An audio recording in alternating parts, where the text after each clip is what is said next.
Saudaraku yang saya kasihi dalam Tuhan Yesus Kristus, mari kita satu hati, kita datang untuk menyembah Tuhan, untuk kita beribadah bersama, menaikkan syukur dan harapan kita bersama dalam kesempatan urusan adat yang hari ini dimulai untuk anak-anak kita, untuk saudara-saudara kita, Adi Cafik Raymond dengan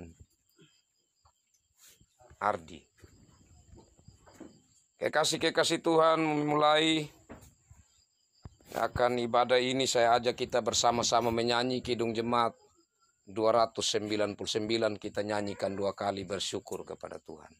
Bersyukur kepada Tuhan, bersyukur kepada Tuhan, sebab Ia baik.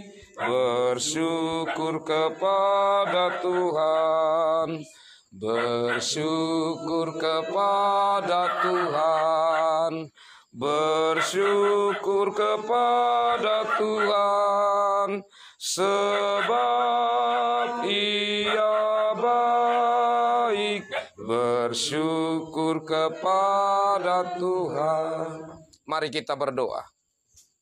Segala puji, hormat, dan syukur hanya bagi-Mu ya Tuhan Allah Tritunggal, Bapa, Anak, Roh Kudus. Karena kasih kemurahan-Mu yang terus kami rasakan dalam hidup ini. Tuhan menyatakan kebaikan Tuhan, Tuhan menyatakan penyertaan Tuhan, bahkan berkat-berkat Tuhan dalam hidup kami.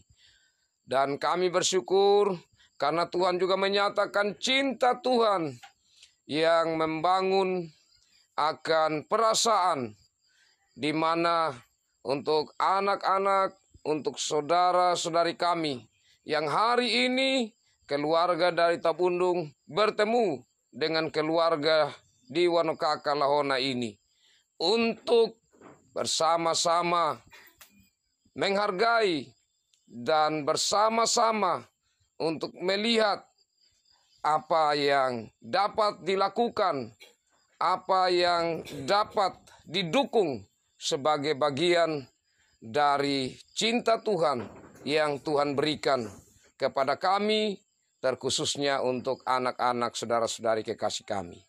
Dan kami mau melandasi untuk pertemuan ini lewat membaca merenungkan firman Tuhan. Kami mohon Roh Kudus Tuhan berkarya, hadir di tengah-tengah kami, sehingga firman Tuhan yang kami dengarkan kami mengerti, dan itulah yang melandasi akan pertemuan saat ini. Ya Tuhan, datang dan berfirmanlah, dalam Yesus Kristus kami berdoa. Amin. Kekasih-kekasih Tuhan, saya pilih bagian firman Tuhan dari kitab Kejadian pasal 24, ayat 29 sampai 31, dilanjutkan ayat 40. Kitab Kejadian pasal 24, saya baca bagian pertama ayat 29 sampai 31. Demikian bunyi firman Tuhan. Ribka mempunyai saudara laki-laki namanya Laban. Laban berlari keluar mendapatkan orang itu ke mata air tadi. Sesudah dilihatnya anting-anting itu dan gelang pada tangan saudaranya, dan sesudah didengarnya perkataan Ribka saudaranya yang berbunyi, begitulah dikatakan orang itu kepadaku. Ia mendapatkan orang itu yang masih berdiri di samping unta-untanya di dekat mata air itu, dan berkata, marilah engkau yang diberkati Tuhan, mengapa engkau berdiri di luar, padahal telah kusediakan rumah bagimu, dan juga tempat untuk unta-untamu. Ayat 40, tetapi katanya kepadaku, Tuhan yang di hadapannya aku hidup, akan mengutus malaikatnya menyertai engkau, dan akan membuat perjalananmu berhasil, sehingga engkau akan mengambil bagi anakku seorang istri dari kaumku dan dari rumah ayahku.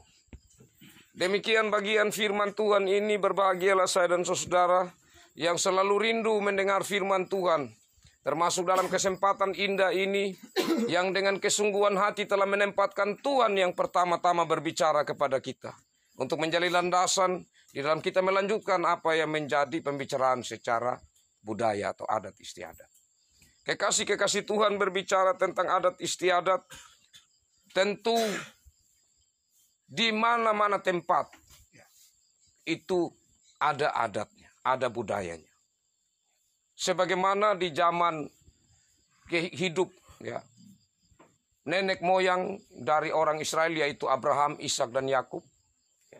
Dan dalam hal ini di kehidupan Abraham dan Ishak, di sana mereka menjalankan yang namanya adat perkawinan.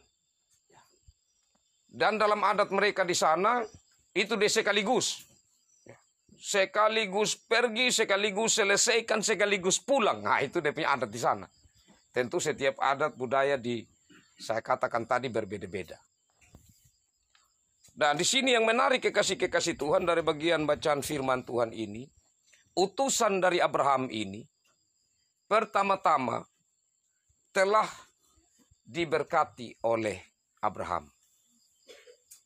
Jadi Abraham menguatkan utusannya dengan mengatakan, silakan engkau pergi, Tuhan akan menyertai perjalanan. Dan secara cukup terperinci Abraham menyampaikan hal-hal yang harus dia lakukan sampai nanti ia tiba di rumah Laban.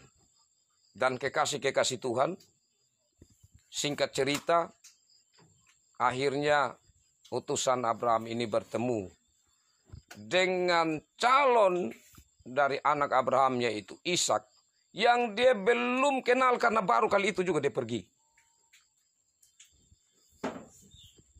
Dan dengan cara Tuhan yang diminta oleh utusan Abraham ini, akhirnya Tuhan menunjukkan siapa calonnya Ishak. Dan kemudian Laban atau saudara dari Ribka ini, calon dari Ishak ini, bertemu dengan utusan ini dan menyatakan, ayo mari datang di rumah. Dan kemudian sampai di rumah itu, dia akan pikir ini jalan jauh.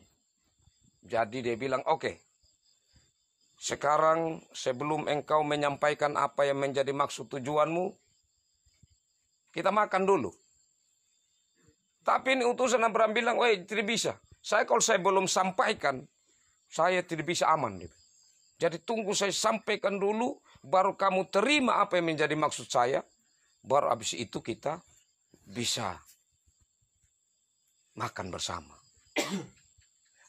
Saya pikir-pikir dulu ya, saya pernah, kalau di KKN masih baik, Bapak. Saya dulu pernah ikut itu acara budaya macam begini di Sumber Timur.